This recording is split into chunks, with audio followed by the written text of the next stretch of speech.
ಮುಚ್ಚುಳ ಹತ್ರ ಹೊಡೆದೋಗಿರುತ್ತೆ. ಟ್ರಾನ್ಸ್ಪೋರ್ಟ್ ಮಾಡೋ ಟೈಮಲ್ಲಿ ಅಥವಾ ಲೋಡ್ ಮಾಡ್ತಾರೆ ಅನ್ಲೋಡ್ ಮಾಡ್ತಾರೆ ಆ ಟೈಮಲ್ಲಿ ಅಂಥವನ್ನ ನಾವೇನು ಮಾಡಿದ್ವಿ, ಸೆಲೆಕ್ಟ್ ಮಾಡ್ಕೊಂಡ್ವಿ. ಏನಕ್ಕೆ 1500 ರೂಪಾಯಿ ಕೊಟ್ಟರು ಅವರು.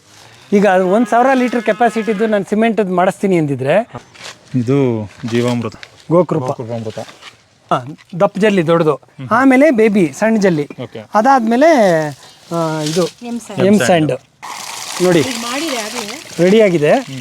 ಗೋಕೃಪ ಅದು ಜೀವಾಮೃತನೂ ರೆಡಿ ಇದೆ, ಅದನ್ನು ಆನ್ ಮಾಡ್ಕೋತೀವಿ. ಜೀವಾಮೃತ ಕಮ್ಮಿ ಬಜೆಟಲ್ಲೇ ಸ್ವಲ್ಪ ಪ್ಲ್ಯಾನ್ ಮಾಡ್ಬೋದು. ಈಗ ಟ್ಯಾಂಕ್ಗೂ ನಾನು ಎಕ್ಸ್ಟ್ರಾ ಮಾಡಿಸಿದ್ದಿದ್ರೆ ಜಾಸ್ತಿ ಖರ್ಚಾಗಿರೋದು. ಸೊ ನ್ಯಾಚುರಲ್ ಶೇಡ್ ಇದೆ ಮರದ ಕೆಳಗಡೆ. ಇದು ಜೀವಾಮೃತ ಘಟಕ ಅಂದ್ಬಿಟ್ಟು ನೋಡಿ, ಇದು ವೆಂಚುರಿ ನಮ್ಮದು ಡ್ರಿಪ್ ಎಂಟೈರ್ದು ಡ್ರಿಪ್ ಸಿಸ್ಟಮ್ ಇಲ್ಲಿದೆ. ಮೋಟ್ರು ಏನಾಗುತ್ತೆ ಅಂದರೆ ನಾವು ಇಲ್ಲಿಂದ ಈ ಎಲ್ಲ ಫಿಲ್ಟರ್ ಬರೋ ಇದು ಲೋವರ್ ಟ್ಯಾಂಕ್ ಇದು ಇಲ್ಲಿಗೆ ನಾವು ಇಲ್ಲಿ ಕೊಟ್ಬಿಡ್ತೀವಿ ವೆಂಚುರಿನ. ಸೊ ಇಲ್ಲಿಂದ ಅಲ್ಲೊಂದು ನೋಡಿ, ಇದನ್ನು ನೀವು ಈ ವಾಲ್ನ ನೀವು ಒಂದು ಅರ್ಧವರೆಗೂ ಹಿಂಗೆ ಮಾಡಿ ಇದನ್ನು ಓಪನ್ ಮಾಡಿಬಿಡು ಫಸ್ಟ್ ಇದು. ಆಮೇಲೆ ಇದನ್ನು ಸ್ವಲ್ಪ ಹಿಂಗೆ ಈ ಥರ ಹಿಂಗೆ ಮಾಡಿದ ತಕ್ಷಣ ಇದು ಹೇಳ್ಕೊಳಕ್ಕೆ ಶುರು ಮಾಡುತ್ತೆ. ಸೊ ಇಡೀ ತೋಟಕ್ಕೆ ನಮ್ಮದು ಜೀವಾಮೃತ, ಗೋಕೃಪ ನೀವು ಏನು ಕೊಡ್ತೀರೋ ಲಿಕ್ವಿಡ್ ಫರ್ಟಿಲೈಸರ್ಸು ಆರ್ಗ್ಯಾನಿಕ್ದು ಇದರಲ್ಲಿ ಖಂಡಿತ ಕೊಡ್ಬೋದು ಫಿಲ್ಟರ್ ಮಾಡಿಬಿಟ್ಟು. ಸೊ ಈ ಮೆಥಡಲ್ಲಿ ಮಾಡ್ಕೊಳ್ಳೋಣ ಅಂದ್ಬಿಟ್ಟು ಇದೊಂದು ಸೆಟಪ್ ಮಾಡಿದ್ದೀವಿ. ಬೋರ್ವೆಲ್ ಹತ್ರ ಆದಷ್ಟು ಇಟ್ಕೊಂಡು ನೋಡಿಕೊಂಡ್ರೆ ಈ ಪಾಯಿಂಟ್ ನಿಮಗೆ ಈಸಿ ಆಗುತ್ತೆ. ಈಗ ಟ್ಯಾಂಕ್ಗಳಿಗೆ ನೀರು ತುಂಬಿಸೋದಾಗಿರ್ಬೋದು, ಇವೇ ನಿಮಗೆ ರೆಗ್ಯುಲರ್ ಮೇಂಟೆನೆನ್ಸ್ ವರ್ಕ್ ಅಂತ ಬರೋದು. ಯಾಕಂದರೆ ಜೀವಾಮೃತಕ್ಕೆ ನಿಮಗೆ 1000 ಲೀಟ್ರ್ ಟ್ಯಾಂಕ್ ಅದು. ಆ ಟ್ಯಾಂಕ್ ಬಗ್ಗೆನೂ ಒಂದು ಕ್ವಿಕ್ಕಾಗಿ ಹೇಳ್ಬಿಡ್ತೀನಿ. ಈಗ ಎಷ್ಟೋ ಹಾರ್ಡ್ವೇರ್ ಅಂಗಡಿಗಳಲ್ಲಿ ಮುಚ್ಚುಳ ಹತ್ರ ಹೊಡೆದೋಗಿರುತ್ತೆ. ಟ್ರಾನ್ಸ್ಪೋರ್ಟ್ ಮಾಡೋ ಟೈಮಲ್ಲಿ ಅಥವಾ ಲೋಡ್ ಮಾಡ್ತಾರೆ ಅನ್ಲೋಡ್ ಮಾಡ್ತಾರೆ ಆ ಟೈಮಲ್ಲಿ ಅಂಥವನ್ನ ನಾವೇನು ಮಾಡಿದ್ವಿ, ಸೆಲೆಕ್ಟ್ ಮಾಡ್ಕೊಂಡ್ವಿ. ಏನಕ್ಕೆ 1500 ರೂಪಾಯಿ ಕೊಟ್ಟರು ಅವರು.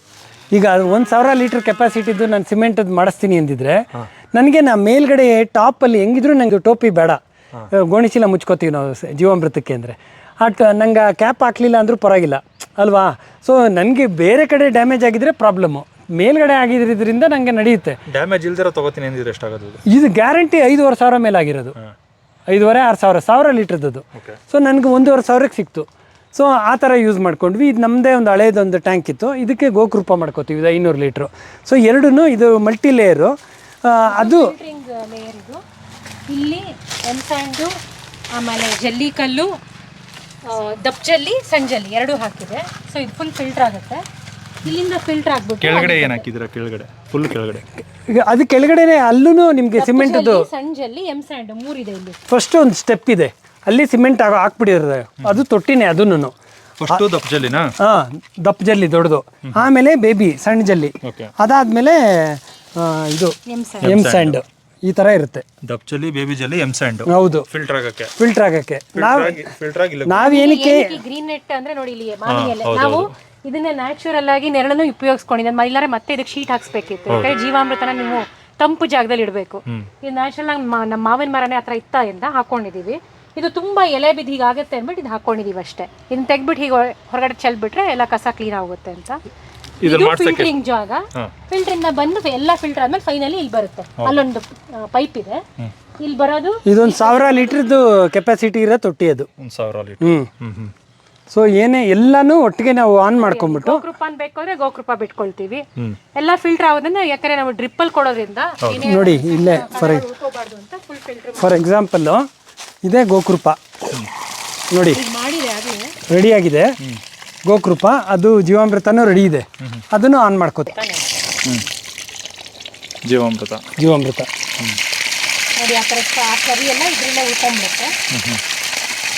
ನೋಡಿ ಅದು, ಯಾಕಂದರೆ ನಾವು ಕೆಳಗಡೆ ಇಟ್ಕೊಂಡಿದ್ದೀವಿ ಅದು ಔಟ್ಲೆಟ್. ಅದಕ್ಕೆ ನಿಮ್ಗೆ ಒಂದೊಂದು ಸರಿ ಕಷ್ಟ ಬರುತ್ತೆ. ಬಟ್ ಏನಂದರೆ ಇಲ್ಲಿ ಎಲ್ಲ ಫಿಲ್ಟರ್ ಆಗಿಬಿಡುತ್ತೆ.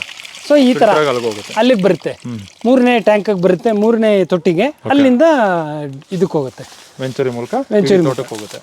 ಅದು ಬಂದು ಆ ಟ್ಯಾಂಕ್ ಇರೋದು ನೋಡಿ, ಗೋನಂದ ಜಲ ಮಾಸ್ ಇರುತ್ತಲ್ಲ, ನಮ್ಮ ನಾಟಿ ಹಸು ಕರು ಹಾಕಿತ್ತಲ್ಲ, ಅದ್ರದ್ದು ಮಾಡಿರೋದು. ಇಲ್ಲ, ಒಂದು 3 months ಅಷ್ಟು ಕಳಿಯಕ್ಕೆ ಬಿಟ್ಟಿದ್ದೀವಿ. ಅದಾದಮೇಲೆ ಇದು. ಆಮೇಲೆ ಇನ್ನೊಂದು ಏನಪ್ಪ ಅಂದರೆ, ಇಲ್ಲೊಂದು ಡ್ರಮ್ ಮಾಡ್ಕೊಂಡ್ರೆ ನೀವು ಮಾಡ್ಕೊಳ್ಬೇಕಾದ್ರೆ ಇಲ್ಲಿಂದ ಮಾಡ್ಕೊಳ್ಳೋಕ್ಕಿಂತ ಇಲ್ಲಿಂದ ಮಾಡ್ಕೊಂಡ್ಬಿಟ್ರೆ ಏನ್ ಈಸಿ ಅಂದ್ರೆ ಪೂರ್ತಿ ಸ್ಲರಿ ಬಂದ್ಬಿಡುತ್ತೆ.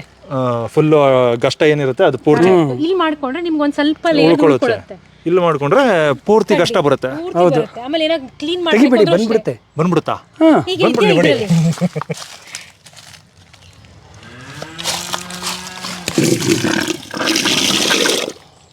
ನೋಡಿ ಪೂರ್ತಿ ಕಷ್ಟ ಬಂದ್ಬಿಡುತ್ತೆ. ಕ್ಲೀನ್ ಮಾಡಬೇಕು ಅಂದ್ರೆ ನೀರು ಹಾಕೊಂಡು ಕ್ಲೀನ್ ಮಾಡಿದ್ರೆ ಎಲ್ಲ ಕ್ಲೀನ್ ಮಾಡ್ಕೊಂಡ್ಬಿಡ್ಬೋದು. ಹೌದು. ಸೊ ಅದಕ್ಕೆ ಇಲ್ಲಿ ಇಡಿಸ್ಕೊಂಡ್ವಿ. ಹಾಂ ಹಾಂ. ಟ್ಯಾಂಕ್ನ ಅದಕ್ಕೆ ಸ್ವಲ್ಪ ಮುಂದೆ ಇಟ್ಕೊಂಡಿದ್ದೀವಿ. ಸೊ ದಟ್ ವಾಲ್ ಭಾರ ಅಲ್ಲಿ ಇರಲಿ. ಓಕೆ. ಬರಲಿ. ಇದು ನಿಮ್ಮ ಮೆಟ್ಲು ಚೆನ್ನಾಗಿದೆಯಲ್ಲ? ಇದು ಇಟ್ಟಿಗೆಗಳು ಇದು ಬ್ಲಾಕ್ಗಳು ಉಳ್ಕೊಂಡಿದ್ವು, ಅದಕ್ಕೆ ನಮಗೆ ಓಡಾಡಕ್ಕೆ ಇರಲಿ. ರಾವಣಾಸುರನ ಸಿಂಹಾಸನದ ಮೆಟ್ಲು ಥರ ಇದೆ. ಹೋಗಿ ಒಳ್ಳೆ ಕಂಪ್ಯಾರಿಸನ್. ನೋಡಿ. ಇದು ಜೀವಾಮೃತ, ಇದು ಕೃಪಾಮೃತ. ಇದು 1000 ಲೀಟರ್ ಕೆಪಾಸಿಟಿ ನೋಡಿ. ಇಲ್ಲೇ ಮೇಲ್ಗಡೆನೆ ಇಲ್ಲೇ ಒಂಚೂರು ಡ್ಯಾಮೇಜ್ ಆಗಿದ್ದು, ಅಲ್ಲಿ ನೋಡಿ ನಾನು ಇದು ಮಾಡ್ಕೊಂಡಿದ್ದೀನಿ. ಹೌದು ಹೌದು. ಅಷ್ಟೇ, ಏನಿಲ್ಲ, MC ಹಾಕೊಬಿಡ್ಬೇಕಿತ್ತು ಅಷ್ಟೇ. ಮಾಡ್ಕೋಬೋದಾಗಿತ್ತು, ಬಟ್ ಅಲ್ಲಿವರೆಗೂ ನಾನು ನೀರು ತುಂಬಿಸಲ್ಲ. ಸೊ ಅದಕ್ಕೆ ನಮಗೆ ನಡೆಯುತ್ತೆ, ಇದೇನು ಪ್ರಾಬ್ಲಮ್ ಇರಲಿಲ್ಲ. ಓಕೆ. ಸೊ ಈ ಥರ ನಾವು ಯೋಚನೆ ಮಾಡಿದ್ರೆ ಕಮ್ಮಿ ಬಜೆಟಲ್ಲೇ ಸ್ವಲ್ಪ ಪ್ಲ್ಯಾನ್ ಮಾಡ್ಬೋದು. ಈಗ ಟ್ಯಾಂಕ್ಗೂ ನಾನು ಎಕ್ಸ್ಟ್ರಾ ಮಾಡಿಸಿದ್ದಿದ್ರೆ ಜಾಸ್ತಿ ಖರ್ಚಾಗಿರೋದು. Okay okay. So natural shade ಇದೆ ಮರದ ಕೆಳಗಡೆ. ಸಿಮೆಂಟ್ ರಿಂಗ್ ಹಾಕಿ ಮಾಡಿಸ್ತಾರೆ, ಬಟ್ ನಾವೇನಂದ್ರೆ ಹೇಗಿದ್ರು ನೆರಳಿದೆಯಲ್ಲ, ಹೌದು. ಸೊ ಅದಕ್ಕೆ ಬೇಡ. ಇದಕ್ಕೆ ಎಷ್ಟು ಖರ್ಚು ಮಾಡಿದ್ರಿ? ಒಂದು ಲೇಬರು ಮೆಟೀರಿಯಲ್ಲು ಎಲ್ಲ ಸೇರಿದ್ರೆ ಕ್ಲೋಸ್ ಟು ಅರೌಂಡ್ ಒಂದು ವಿತಿನ್ 10,000 ಒಳಗಡೆ ಖರ್ಚಾಗಿದೆ. ಓಕೆ. ಆಮೇಲೆ ಇನ್ನೊಂದು ಏನಂದರೆ, ನಾವೇನಾರ ಒಂದು ತೋಟದಲ್ಲಿ ಸಿಮೆಂಟ್ ಕೆಲಸ ಏನೋ ಒಂದು ಶೆಡ್ ಮಾಡಿಸ್ತಾ ಇರ್ತೀವಿ ಅಥವಾ ಮನೇನೇ ಏನೋ ಮಾಡ್ತಾರೆ. ಸೊ ಅವಾಗ ಒಂದು ಪ್ಲಾನ್ ಇಟ್ಕೊಂಡ್ಬಿಟ್ರೆ ನಾವು ಮೆಟೀರಿಯಲ್ ಉಳಿದಿರುತ್ತಲ್ಲ ಅದರಲ್ಲಿ ಅವ್ರಿಗೂ ಜೊತೆಗೆ ಸೇರಿಸ್ಬಿಟ್ಟು ಮಾತಾಡ್ಬಿಡ್ಬೋದು. ಕೂಲಿ ಮಾತಾಡ್ಬೇಕಾದ್ರೂ 2-3 ಕೆಲಸ ಒಟ್ಟಿಗೆ ಇಟ್ಕೊಂಡು ಶುರು ಮಾಡ್ತಾರೆ. ಕೂಲಿನೂ ಮಾತಾಡ್ತಾ ಒಟ್ಟಿಗೆ ಮಾತಾಡಿಬಿಟ್ಟು ಸ್ವಲ್ಪ ವರ್ಕೌಟ್ ಮಾಡ್ಕೋಬಹುದು. ನಾನು ಲಾಸ್ಟ್ ಟೈಮ್ ಬಂದಾಗ ಈ ಜೀವಾಮೃತ ತೊಟ್ಟಿ ಇರಲಿಲ್ಲ ಈ ತರ. ನಾವು ಮ್ಯಾನ್ಯುಯಲ್ ಆಗಿ ಕೊಡ್ತಿದ್ವಿ. ತುಂಬಿಸಿ ಮಾಡ್ತಾ ಇದ್ವಿ. ಅವಾಗ ಎಷ್ಟು ಕಷ್ಟ ಆಯ್ತು? ಭಾಳ ಕಷ್ಟ, ಯಾಕಂದ್ರೆ 200 ಲೀಟರ್ನ ನೀವು ಸಪ್ರೇಟ್ ಆಗಿ ಮಾಡ್ಕೋತಾ ಇರಬೇಕು. ಇದು ನೀವು 5 ಡ್ರಮ್ದು ಒಂದೇ ಸರಿ ಮಾಡ್ತೀರಾ. ಆಮೇಲೆ ಅವಾಗ ಇನ್ನೊಂದೇನಂದ್ರೆ ನಾವು ವೆಂಚೂರಿ ಯೂಸ್ ಮಾಡ್ತಿರ್ಲಿಲ್ಲ. ಅವಾಗ ಬೆಳೆಗಳ ಹತ್ರನೇ ಇಟ್ಕೊಂಡ್ಬಿಟ್ಟಿದ್ವಿ. ಕೈಯಲ್ಲಿ ಎತ್ಕೊಂಡು ಒಂದು ಓಪನ್ ಮೋಟರ್ ಇಟ್ಕೊಂಡು ಅದರಿಂದ ಬಿಡ್ತಾ ಇದ್ವಿ. ಈಗ ಇದು ನಮಗೆ ವೆಂಚುರಿ ಸಿಸ್ಟಮ್ಗೆನೆ ಅನುಕೂಲ ಆಯ್ತಿದ್ದು. ಇಡೀ ತೋಟಕ್ಕೆ ಹೋಗುತ್ತೆ. ಆಮೇಲೆ ಡ್ರಿಪ್ ಮುಖಾಂತರ ಸ್ಪ್ರಿಂಕ್ಲರ್ ಅಥವಾ ಫ್ಲಡ್ ಇರಿಗೇಷನ್ ಮಾಡ್ತೀನಿ ಅಂದ್ರು 2 ಇಂಚ್ ಪೈಪ್ ಎಲ್ಲಿ ನೀವು ಗೇಟ್ ವಾಲ್ ಓಪನ್ ಮಾಡಿದ್ರೆ ನೀಟಾಗಿ ಗೊತ್ತಾಗುತ್ತೆ ನಿಮಗೆ ಗೋಕೃಪ ಹೋಗ್ತಾ ಇದೆಯಾ ಜೀವಾಮೃತ, ಯಾಕಂದ್ರೆ ನೀರು ಕಲರ್ ಚೇಂಜ್ ಆಗುತ್ತೆ ಅಲ್ಲಿ ಔಟ್ಪುಟ್ ಅಲ್ಲಿ. ಅವಾಗ ಅಲ್ಲೇ ಗೊತ್ತಾಗ್ಬಿಡುತ್ತೆ ನಮಗೆ. ಹೌದು ಸರ್. ಸಾವಯವದಲ್ಲಿ ಕೃಷಿ ಮಾಡ್ತೀನಿ ಅಂತ ಅನ್ನೋರು ಏನಾದ್ರು ಕೊಡಲೇಬೇಕು. ನಾವು ನ್ಯಾಚುರಲ್ ಆಗಂತೂ ಕೃಷಿ ಮಾಡೋಕ್ಕಾಗಲ್ಲ. ನ್ಯಾಚುರಲ್ ಆಗಿ ಕೃಷಿ ಮಾಡಿದ್ರೆ ಅದು ನ್ಯಾಚುರಲ್ ಕೃಷಿ ಅಂತ ಹೇಳೋಕ್ಕೂ ಆಗಲ್ಲ. ಯಾಕಂದರೆ ಕಾಡು ಪ್ರಕೃತಿ ಇವೆಲ್ಲ ಏನಿದೆ ಅದು ನ್ಯಾಚುರಲ್ ಕೃಷಿ. ನಾವು ಮಾಡಬೇಕಾಗಿರೋದು ಸಾವಯವ ಕೃಷಿ. ಅಂದರೆ ಅದರಲ್ಲಿ ಏನಾದ್ರು ಬಳಸಲೇಬೇಕು. ಗೋ ಆಧಾರಿತ ಅಂದರೆ ಸಗಣಿನಾರು ತರಬೇಕು, ತಪ್ಪಿದ್ರೆ ಹೊರಗಡೆಯಿಂದ ಎರೆಹುಳು ಗೊಬ್ಬರ, ತಪ್ಪಿದ್ರೆ ಕೊಟ್ಟಿಗೆ ಗೊಬ್ಬರ ಏನಾದ್ರು ತರಬೇಕು. ಹಂಗಾಗಿ ನಾವು ನ್ಯಾಚುರಲ್ ಕೃಷಿ ಅಂತ ಹೇಳೋಕ್ಕಾಗಲ್ಲ. ಈ ಥರ ಮಾಡಿಕೊಂಡ್ರೆ ಹೊಸ್ದಾಗಿ ಬರ್ತಾರಲ್ಲ ಆರ್ಗ್ಯಾನಿಕ್ ಕೃಷಿ ಮಾಡ್ತೀನಿ ಅಂತ, ಅವ್ರಿಗೆ ತುಂಬ ಸುಲಭ ಆಗುತ್ತೆ. ಹೌದು. ಏನು ಗೊತ್ತಾ, ನಾವು ಮ್ಯಾನ್ಯುಯಲ್ ಎಫರ್ಟ್ಸು ಎಷ್ಟು ನಾವು ಮಿನಿಮೈಸ್ ಮಾಡ್ಕೊತೀವೋ ಖುಷಿಯಾಗಿ ಕೃಷಿ ಮಾಡ್ಬೋದು. ನೀವು ಜಾಸ್ತಿ ಮಂಡೇನ್ ವರ್ಕ್ಗಳನ್ನ ನೀವು ಅದನ್ನು ಮ್ಯಾನ್ಯುಯಲ್ ಆಗಿ ಮಾಡ್ತೀನಿ ಅಂತ ಅಂದ್ಕೊಳ್ಳಿ, ಅಲ್ಲೇ ನೀವು ಏನು ಆರಂಭ ಶೂರತ್ವ ಥರ ಸ್ವಲ್ಪ ದಿನ ಮಾಡ್ತೀರಾ, ಆಮೇಲೆ ಇಂಟ್ರೆಸ್ಟ್ ಹೋಗ್ಬಿಡುತ್ತೆ. ಅದೇ ಇದೆಲ್ಲ ನಿಮಗೆ ಅದಾಗಿದ್ದದೆ ಮ್ಯಾಕ್ಸಿಮಮ್ ಡಿಪೆಂಡೆನ್ಸಿನೂ ಇರುತ್ತೆ. ಈಗ ಒಂದಷ್ಟು ಜನ ಕರ್ಸಿ ಒಟ್ಟಿಗೆ ಖಾಲಿ ಮಾಡ್ಬೇಕಂತ. ಈಗ ಇದನ್ನ ಮಾಡೋದಷ್ಟೇ ಕೆಲಸ ನಮ್ಮಿಬ್ರಿಗೆ ಬರುತ್ತೆ. ಕೊಡ್ಬೇಕಾದ್ರೆ ಒಂದ್ಸಲ ಆನ್ ಮಾಡ್ಬಿಟ್ರೆ ಮುಗೀತು, ಅದಾಗ. ಸೊ ಎಲ್ಲೆಲ್ಲಿ ಸಾಧ್ಯ ಅಲ್ಲಿ ಆಟೋಮೇಟ್ ಮಾಡ್ಕೊಂಡ್ರೆ ಇಡೀ ತೋಟಕ್ಕೆಲ್ಲ ಕೊಡೋ ಕೆಲಸ ಇದೆ. ಹೌದು. ಆಮೇಲೆ ನೀವೇ ನೋಡಿ, ಅಲ್ಲಿ ಟ್ಯಾಂಕಲ್ಲಿ ನಾವು ಸ್ಲರಿ ಇದನ್ನ ಜೀವಾಮೃತನ ಗೋಕೃಪನ ತಿರುಗಿಸ್ಬೇಕು ಮ್ಯಾನ್ಯುಯಲ್ ಒಪ್ಕೊಂತೀನಿ. ದಿನ ಒಂದು 3 ಟೈಮ್ಸ್ ಈ ಸ್ಟೆಪ್ಸ್ ಹತ್ತಿ ಎಲ್ಲ ಮಾಡಬೇಕು. ಅದನ್ನು ನಾವು ಆಟೋಮೇಟ್ ಮಾಡ್ತೀನಿ. ಈಗ ಏನಪ್ಪಾ ಅಂತಂದ್ರೆ, ನಿಮಗೆ ಅಕ್ವೇರಿಯಮಲ್ಲಿ ವಾಟರ್ ಪಂಪ್ ಬರುತ್ತಲ್ಲ, ಅಕ್ವೇರಿಯಂಗಳಲ್ಲಿ ವಾಟರ್ ಪಂಪ್ಗಳು ಬರುತ್ತೆ.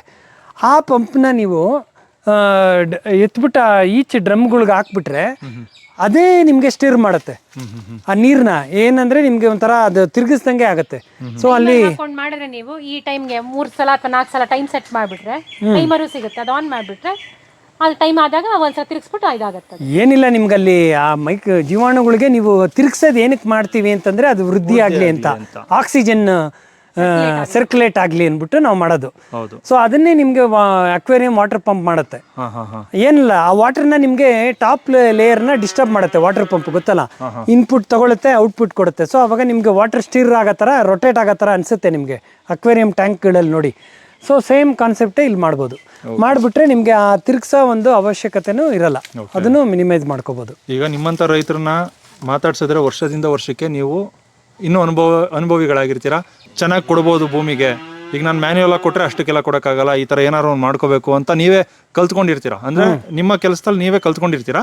ಇದನ್ನು ನೀವು ಬೇರೆಯವ್ರಿಗೆ ದಾರಿ ಎರಿತಾ ಇದ್ದೀರಾ. ನೀನು ನನ್ನ ಥರ ಕಷ್ಟಪಡಬೇಡ, ಬೇಗ ಈಸಿಯಾಗಿ ಮಾಡ್ಕೊಬಿಡು ಅಂತ. ಹಂಗಾಗಿ ಇದು ತುಂಬ ಈಸಿ ಇದೆ. ಹೌದು, ಖಂಡಿತ. ರೈತರಾಗಿ ಇನ್ನೊಂದೇನಂದರೆ, ನಮ್ಮದೇ ತೋಟದಲ್ಲಿ ಮಾಡ್ಕೊಂಡಿರೋಕ್ಕಿಂತ ಒಂದು 4-6 ತೋಟಕ್ಕೆ ವಿಸಿಟ್ ಮಾಡಿದ್ರೆ ಅಲ್ಲಿ ಒಂದು ಹೊಸದು ಏನೋ ಮಾಡಿರ್ತಾರೆ, ಅದನ್ನ ಕಲ್ತ್ಕೊಂಬಂದು ನಾವು ಮಾಡ್ಕೊಳ್ಳೋದು. ಸುಮಾರು ಜನ ರೆಡ್ಡಿ ಸರ್ ರಾಮಲಿಂಗೇಗೌಡ್ರದ್ದು, ಕಿಕ್ಕೇರಿ ಅವ್ರದ್ದು, ಅವ್ರದ್ದೇ ಆಲ್ಮೋಸ್ಟ್ ಸೇಮ್ ಕಾನ್ಸೆಪ್ಟ್. ಇನ್ನೊಂದು ಚೂರು ಚೇಂಜಸ್ ಐಡಿಯಾ ಅಲ್ಲಿ ಒರಿಜಿನೇಟ್ ಆಯ್ತು. ಈ ತರ 3 ಲೇಯರ್ ಒಂದು ಮಾಡ್ಕೊಂಡು ಏನಕ್ಕೆ ನಾವನ್ನು ವೆಂಚೂರಿ ಮುಖಾಂತರ ಮಾಡಬಾರ್ದು.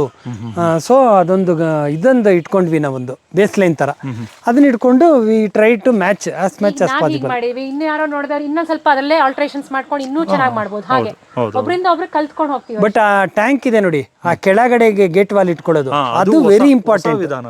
ಏನಕ್ಕೆ ಅಂದ್ರೆ ಸ್ಲರಿ ಎಲ್ಲ ಈಚೆ ಬಂದ್ಬಿಡುತ್ತೆ.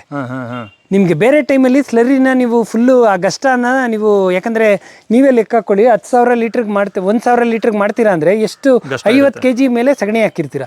ಆ ಗಷ್ಟ ಎಲ್ಲ ನೀವು ಮ್ಯಾನ್ಯುಯಲ್ ಆಗಿ ತೆಗಿಬೇಕು ಅಂತಂದರೆ ಸ್ವಲ್ಪ ಕಷ್ಟ.